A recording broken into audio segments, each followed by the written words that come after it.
Hello and hello everybody and welcome to our new segment, which is a professional Amazon sellers. It's a spin-off from professional Amazon services, still PAS. And at this segment, we're going to be interviewing our current partners, other sellers, and understanding their Amazon challenges, their wins, and their own experiences from their from themselves directly. So, for everyone who's interested, continue following. I promise you, bring in more interesting content in future. But for today, we have an amazing guy, an inventor of a wonderful product that we've been using in our house since I was introduced to it. It's Brandon, uh, founder and CEO of Easy Bombs, and we'll just start from there. Describe what is Easy Bombs because I'm sure people are eager to know and find out more. No, thanks for having me, Ruben. And yeah, I'll describe it, but I'll also just kind of show since I have some product here with me. Easy Bombs got famous off of our product called the Birria Bomb. And basically, what it is it's like a bath bomb, but for cooking. So think of what a bath bomb looks like and what it does when you drop it into a tub. With Easy Bombs, you just drop these in with meat and water and whatever the flavor that bomb is intended to make, that's what it makes. So it makes the whole cooking experience really fun and unique, and we're definitely changing the way that spices and seasonings are sold in this new method of bath bombs, but for cooking. Yes, absolutely. And I'm like I completely forgot that concept of a food and I've seen similar like when I was a kid we had it and this is like again first of all it resembles a bat bomb but for everyone do not put it in your bath. Okay? It's Yeah, not for that. definitely not. But yeah, but the concept is crazy. It's crazy good and it goes in and it mixes it up very well. So by the way, we started working with Easy Bomb. I think it's about 3 months ago. The Easy Bomb was a tremendous success, and it continues to be in various channels. But from a TikTok, with a company that helped them to launch on Amazon.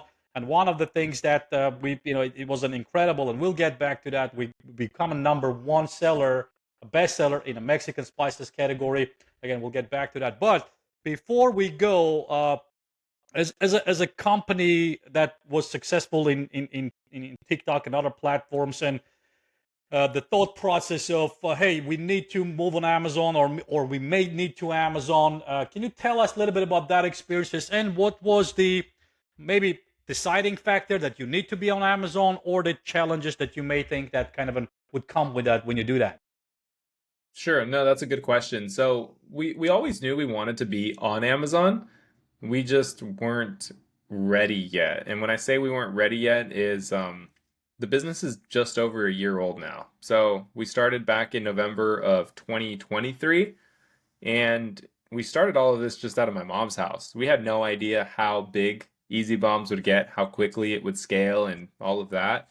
And our main sales channel around March and April started to become TikTok Shop. So we were only selling in two places, our website and TikTok Shop. And as TikTok Shop started to scale, I mean, we were going from selling hundreds of units a day to thousands of units a day to up to tens of thousands of units a day just on TikTok Shop. So we really had to prioritize all of our inventory to fulfill the sales channel that was booming. It was doing so well that we weren't even able to keep up with demand. Like we were selling stuff that wasn't even already produced yet. So like we were just really just moving as fast as we could. We were finally able to continue to scale up manufacturing and get all of that under control sometime around the September time frame, give or take. And around that time is when we really started to take it serious that we wanted to open up new channels and launch on new channels, which shortly after we got to meet, and then we actually got launched onto Amazon around November. So that was like the decision on why we went to Amazon and why it took us what felt like forever, but it took us a while to actually make the move. Is it was really down to a inventory supply issue that we didn't have enough to service multiple channels at that time. Yeah, great and great answer. So yeah, and I remember when Mike contacted, and we first I met Mike and on these Amazon discussions, and when I looked it up, and this is kind of an off to across the board on other TikTok's brand as well, that you may not even know, but your product is in high demand on Amazon. When Mike reached out and said, "Hey, we're not on Amazon," I looked, I was like, "Yeah, you definitely should be," because the search volumes were so high that it's the demand was on a database. So if anyone is curious, there are tools to look it up, and I would definitely suggest. And for whatever challenges that may come, you mentioned the inventory. There's always a smooth transition that could be addressed. But yeah, and to that point, I remember one of the first meetings, and hey, let's work together, was the inventory challenge, potential inventory challenge, and then logistics, because being able to transfer not hundreds of units, but tens and thousands of units. And I remember I was shocked by the number, because when I'm launching a product, usually we're talking about a few hundred. You don't really expect. When I said to Mike, "Hey, let's go with the 500," and they're like, "Yeah, I think you don't really understand what's going to happen," and that's Yeah. exactly happened. So, addressing areas of the whether it's the inventory, whether it's the logistics, is kind of in what served us to be to launch it well on Amazon. And yeah, that was a very unique experiences. And if you can tell us a little bit about your own experience with kind of a relationship, what was memorable when we met and started working? What would you could outline, so for so others can learn as well while working, because we are a side team for you, but we become like a whole team at this point. So it's always interesting to hear your perspective on that. Yeah, well, we knew so getting into I'm gonna go back to the TikTok side of things really quick and then bring it back to the Amazon side. So when we got onto TikTok Shop, that's a much younger, less mature selling platform. So the functionality to be able to list a product and get things started on TikTok Shop are very easy. I mean, we could set up a listing in minutes. There's really not a lot of variations to it. It almost mimics kind of how a Shopify listing is set up. So very familiar, very easy. We weren't doing any fulfillment with TikTok in the beginning. It was all merchant fulfillment. So like there's a lot of things that were very simple for our team to be able to get set up. Moving into the Amazon world, we did open up an Amazon account and really start peeling back some layers before we even started talking with you and Yeah. your agency. And you quickly realize that there is quite a bit of complexity with Amazon. There's a lot of different things that don't relate to everything else that we've done before. And I'm sure once you get the groove of it, it's something that you can learn, you can get the Of hang course. of. It's like everything. But for us, it was more about is more about two things. Is one, we want to make sure that when we get onto a platform, we're doing everything right. And for the speed at which we can get on there is much faster working with you and your agency versus us trying to sit there and learn everything, make those mistakes. And the second part, which I think is the most important, is that you guys handled everything from start to finish, where we minimized the amount of potential mistakes that could have happened.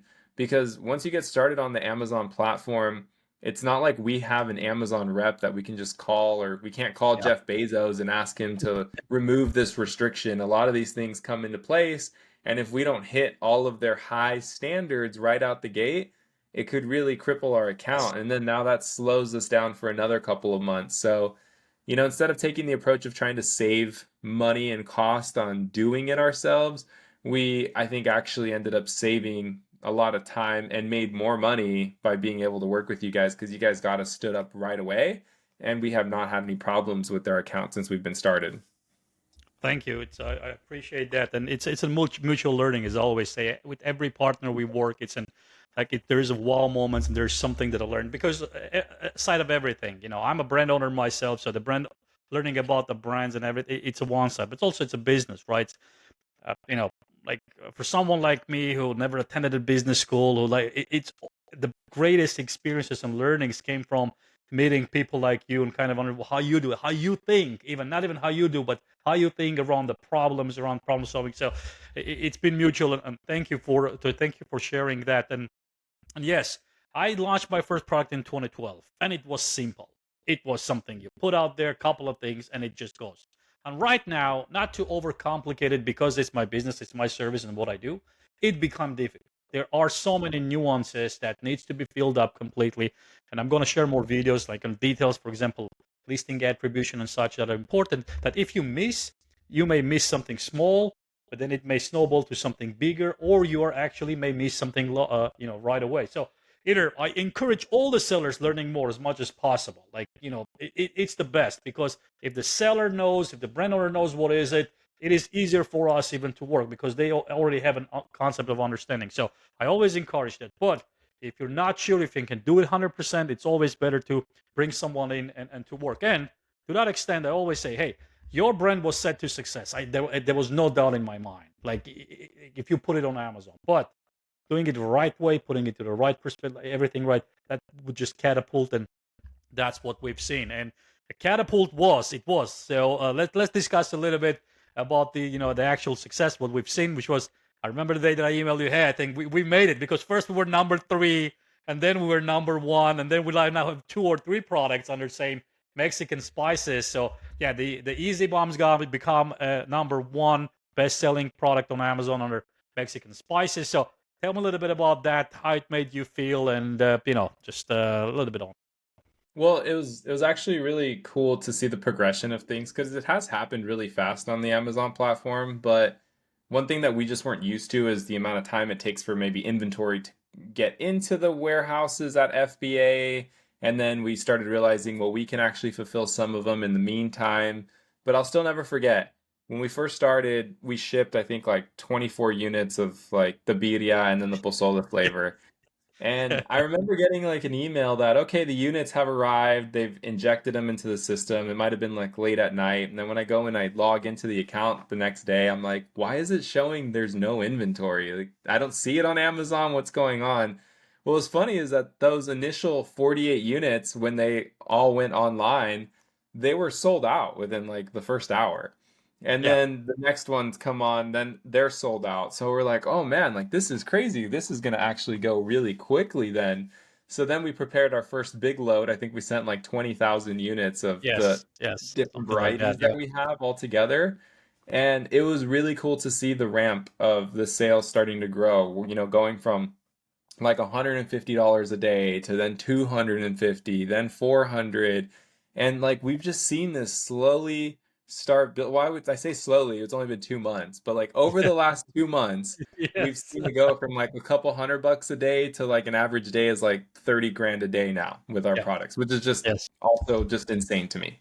Amazing. Yes, absolutely. And it's very similar feelings on that. So if you would share an advice with the fellow brand owners who, let's say, are in TikTok thinking about going on Amazon, or in general, or launching on Amazon, is there any advices that you could share? What your final thoughts on that?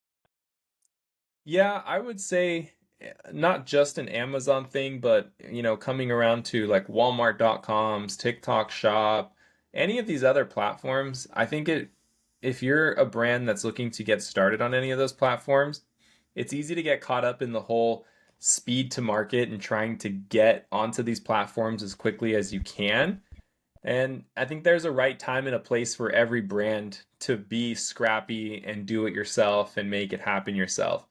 But what I've really understood is I've asked a lot of people that have had a lot of success on Amazon. I have friends that are no longer in the space where they're sending and direct to consumer products to them, Mhm. but a lot of them have had success on Amazon in the past. And one thing that I've heard that is just in common with all of them is when you get your stuff set up with Amazon, you do not want to make mistakes, Yeah. especially nowadays. You might have been able to make mistakes when they first opened up, years Yes. and years ago, where you can make mistakes and it's not a big deal. We'll fix it, no problem. But nowadays, you really want to make sure that you have everything set up correctly and that you're not coming out of the gate where your product is getting bad reviews, where you're missing some of your fulfillment deadlines, where you're making those mistakes, because what that'll do is that's going to impact the algorithm, it's going to impact your sales, and you're setting your account up for failure by just trying to get onto Amazon and doing it the scrappy way. So, in my opinion, my advice to any brand owners that are potentially looking to make a move onto Amazon or improve the way that their Amazon services are going, I would definitely take a good look at who you can work with and work with trusted people that have shown success in making this happen for other brands as well. Thank you. It's great feedback, and my couple of thoughts on that as well. So yeah, I've been selling on, like I said, I launched my first, not I sold my first product. It was not my own product, but it was just third party product that I sold on Amazon 2012. I remember as of today. And the things have changed, and for the years of learning, and especially last 6 7 years when I'm been a director of e-commerce, and dozens and dozens of brands and launching, a couple of things came in. Everything, there's a right place, there's a right time for launching, and being prepared, fully prepared before launch, it's a key to success. There are other, well, of course, having a great product goes without saying, but when you are on the thinking of should I launch on Amazon or not, being prepared completely, whether it's the having the right amount of inventory, having the right people on your side, creating the listing. Now I'm going technicals, having the inventory and imagery, everything. You need to plan ahead. You need to make this all done before you press that button, because there could be errors that will either delay your success or even fail, go to the failure completely. So everyone out there who's interested, please do your due diligence, learn, ask, and I'll put a link here if you need any questions, of course, to do. But learn, ask, and share. And Yeah, that's kind of been what the key to success I've seen for launching so many brands. And I would agree. that concludes our call today, our recording today, I should say. I said so many calls today that I forgot that we're recording. So, and for those who missed it, we had Brandon here. He's the founder and CEO of Easy Bombs. And Brandon, it's been a pleasure. Again, we're looking forward to a brighter 2025. We set off the right foot, and it's always great to see you. Likewise, likewise. Thanks for having me on, and hope this information helps another brand out there that's looking into using you guys as Amazon service providers. And if I'm pretty sure this is going on LinkedIn, or if you guys are just watching in and want to ask me any questions about Ruben and his team, feel free to reach out. My email is just brandon@easybombs.com, or you can also shoot me a message on LinkedIn, and be more than happy to connect with any other brand owners out there. Awesome, you heard it. So here you go. Thank you, Brandon. It's good to see you again. Take care. Yep, take care.